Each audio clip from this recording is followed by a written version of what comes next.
আপনারা দেখছেন সংবাদ সারাদিন, আপনাদের সঙ্গে রয়েছে আমি অঙ্কুর। আসছি মুহূর্তের গুরুত্বপূর্ণ খবরে। সুপ্রিম কোর্টে স্বস্তি রাজ্য সরকারের। রাজ্যের অনুমোদন ছাড়া সিবিআই এর যে একের পর এক মামলা, তারই বিরুদ্ধে, তারই বৈধতাকে চ্যালেঞ্জ করে সুপ্রিম কোর্টের দ্বারস্থ হয়েছিল রাজ্য সরকার। রাজ্য সরকারের সেই মামলা গ্রহণযোগ্য বলে জানানো হয়েছে শীর্ষ আদালতের পক্ষ থেকে। আমাদের সঙ্গে রয়েছেন আমাদের প্রতিনিধি পল্লব চট্টোপাধ্যায়। এই বিষয়ে শীর্ষ আদালতের পক্ষ থেকে ঠিক কি বলা হয়েছে?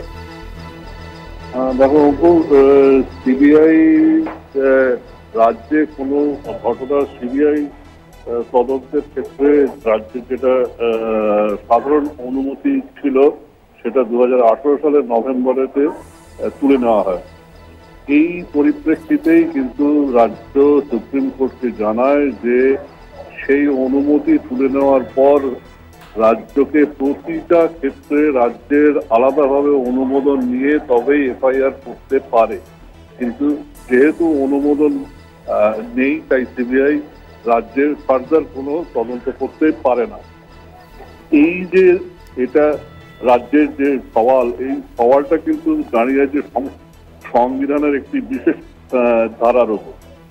সেই দিকে তাকিয়েই কিন্তু সুপ্রিম কোর্ট আজকে জানিয়েছে যে রাজ্যের এই বক্তব্যটা কিন্তু আইনি দিক থেকে বিচার করে দেখা দরকার। সেই কারণে এটা বক্তব্যটা গ্রহণ করে পরবর্তী শুনানির দিন ধার্যটা করা হয়েছে। এটাই আজকের মূল বিষয় ছিল। ধন্যবাদ। আমাদের সঙ্গে ছিলেন আমাদের প্রতিনিধি পল্লব চট্টোপাধ্যায়।